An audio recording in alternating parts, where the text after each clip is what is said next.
അസ്സലാമു അലൈക്കും വറഹ്മത്തുള്ളാഹി. അള്ളാഹുവിനോട് പാപമോചനം തേടിയാൽ ലഭിക്കുന്ന അനുഗ്രഹങ്ങൾ ധാരാളമാണ്. പ്രവാചകൻ സല്ലല്ലാഹു അലൈഹി വസല്ലം പഠിപ്പിക്കുന്നു, മൻ ലസിമൽ ഇസ്തിഗ്ഫാറ, ആരെങ്കിലും ഇസ്തിഗ്ഫാർ ചോദിക്കൽ, പാപമോചനം തേടൽ പതിവാക്കിയാൽ, ജഅലല്ലാഹു ലഹു മിൻ കുല്ലി ഹമ്മിൻ ഫറജ, അവൻ അനുഭവിക്കുന്ന വലിയ ദുഃഖത്തിൽ നിന്ന്, പ്രയാസത്തിൽ നിന്ന് അള്ളാഹു അവന് എളുപ്പം പ്രദാനം ചെയ്യും.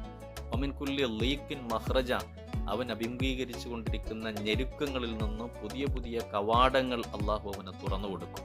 അതുപോലെ വറസഖഹു മിൻ ഹൈതു ലാ യഹ്തസിബ്, അവൻ വിചാരിക്കാത്ത ഇടങ്ങളിലൂടെ, വഴികളിലൂടെ അള്ളാഹു അവന് അന്നം നൽകിക്കൊണ്ടിരിക്കും.